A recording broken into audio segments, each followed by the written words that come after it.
Hey guys, welcome back to the channel. So, we've been talking all things cryptocurrency, right? Touching on a bunch of stuff. We talked about Bitcoin and all this stuff, and one of the things I wanted to talk about is Solana, right? A lot of people mention a bunch of other ones, but I think Solana is worth mentioning, right? Solana, so Solana is a blockchain platform designed to host decentralized scalable applications, right? So it was founded in 2017. Solana is an open source project currently run by the Solana Foundation based in Geneva. And while the blockchain was built by a San Francisco-based Solana Labs, right? Solana is much faster in terms of the number of transactions it can process and has significantly lower transaction fees compared to rival blockchains like Ethereum. So the cryptocurrency that runs on Solana blockchain, also named Solana, and with the ticker symbol SOL, has soared almost right around 12,000% so far, currently this year in 2021, right? And it's got a market cap of over 66 billion, right? I think it's the fourth or fifth cryptocurrency by that measure, right? Let's kind of understand this. Let's kind of go into Solana a little bit, right? Well, let's talk about the proof of history concept. So the Solana co-founder, Anatoly, right? He published a white paper in November of 2017, basically describing the proof of history concept. And proof of history is a proof for verifying order and passage of time between events. And it's used to encode trustless passage of time into a ledger. Now, in this white paper, he notes that blockchains that were then publicly available did not rely on time, right? With each node in the network relying on its own local clock without knowledge of any other participant's clocks in the network.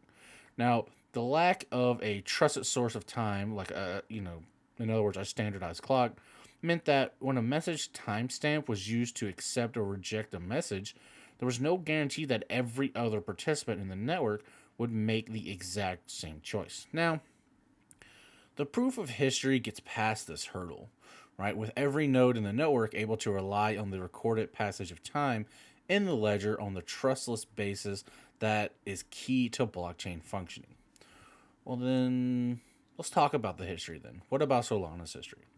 Okay.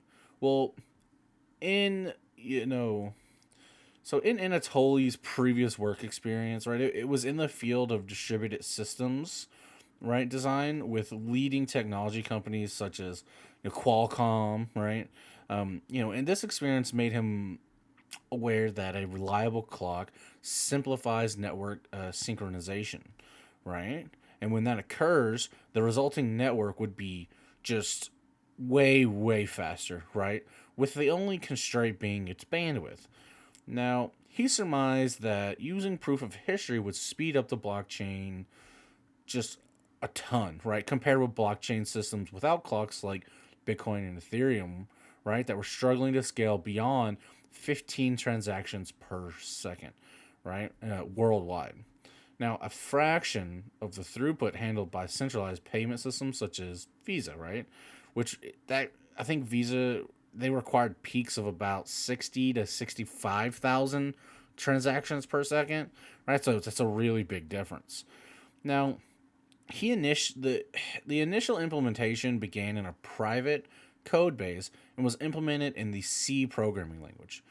Subsequently, he migrated the entire code base to the Rust programming language at the behest of his former Qualcomm colleague.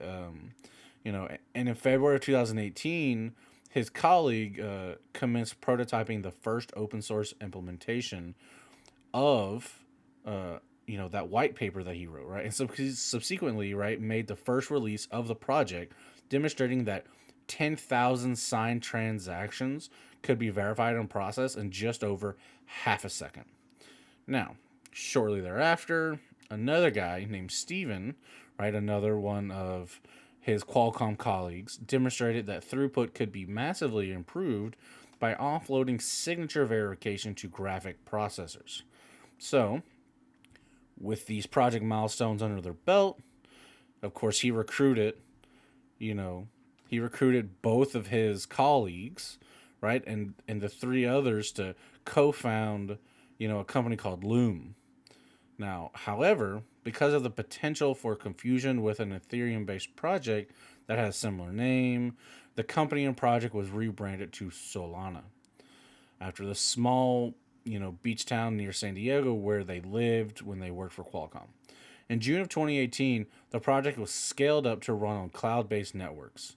And a month later, the company published a 50 node permissioned public testnet consistently supporting bursts of 250,000 transactions per second.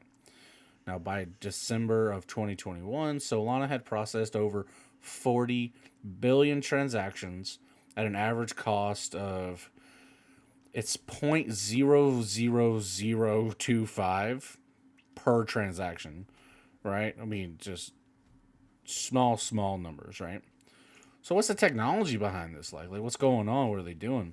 Well, the goal of Solana's architecture is to demonstrate that there exists a set of software algorithms that, when used in combination to implement a blockchain, eliminates software as a performance bottleneck, enabling transaction throughput to scale proportionally with network bandwidth.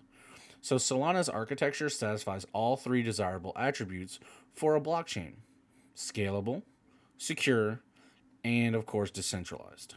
Solana's architecture describes a theoretical upper limit of around 700,000 transactions per second on a standard gigabit network and 28.4 million transactions per second on a 40 gigabit network. Solana's blockchain operates on both proof of history and proof of stake model. So the proof of stake permits validators, right, those who validate transactions added to the blockchain ledger, to verify transactions based on how many coins or tokens they hold. And then proof of history allows those transactions to be timestamped and verified very quickly. Okay, well, what about Solana versus Ethereum, right? That's what a lot of people talk about. Well, Solana's rapidly expanding ecosystem and its versatility have inevitably, drawn these comparisons, right, to Ethereum, right? Of course, Ethereum's one of the leading blockchains for decentralized applications, right? Both Solana and Ethereum have smart contract capabilities, which are crucial for running cutting-edge applications like decentralized finance, non-fungible tokens, stuff like that.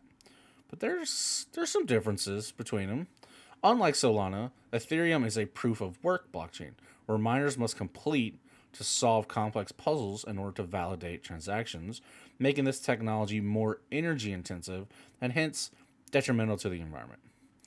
Much of the buzz surrounding Solana in 2021 was due to its distinct advantage over Ethereum in terms of transaction processing speed and transaction costs.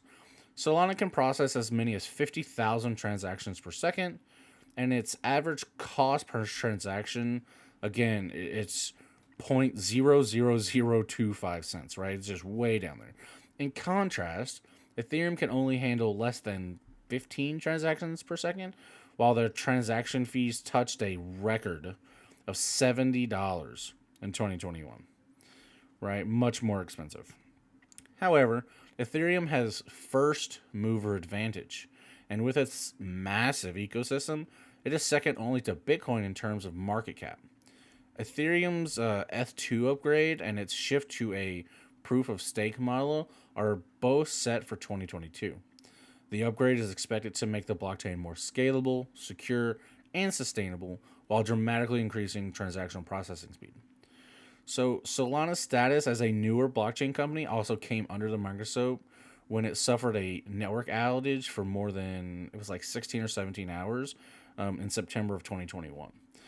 And this happened after a surge in transaction volume, right? It peaked at around 400,000 transactions per second, right? And bot activity led to excessive memory consumption. While its SOL token initially plunged on the news, it has since erased those losses, reaching a record price of over $250 in November of 2021. So, could you buy the Solana token in fractional amounts? Yeah, you can, right? They're called Lamports. And a Lamport basically has a value of, it's an astronomically small number. It's like decimal point with like 7 zeros, 6, 7, 8 zeros, and then 1 SOL, right? You can buy it in crazy small fraction, right? Land ports are named after Solana's biggest technical influence, Leslie Lamport, a computer scientist best known for his work in distributed systems. Okay, well, how many Solana coins are presently in circulation? Well, there's about 489 million tokens that will be released in circulation, of which about 260 million so have already been entered in the market. Okay, now, what are the key takeaways from all this? This is a lot of information. What's going on? Well, first of all, Solana is a blockchain platform designed to host decentralized, scalable applications. Secondly, Solana can process many more transactions per second and has much lower transaction fees than rival blockchains like Ethereum. Third, Solana's native cryptocurrency, which has the ticker SOL, has a market cap of over 66 billion, making it the fifth largest cryptocurrency. And lastly, Solana is a proof of stake blockchain and also uses a new technology called proof of history, right? I really hope you guys got some good information out of this, got a better understanding of Solana and the blockchain it's using and all that good stuff, and Solana versus Ethereum. And maybe it'll help you make a better, more informed decision. I really hope you guys enjoyed this video. I appreciate you watching. If you did like it, go ahead and hit that thumbs up button. If you're not subscribed to the channel, I'd really appreciate it if you did. Until I see you guys in the next video. Y'all be safe.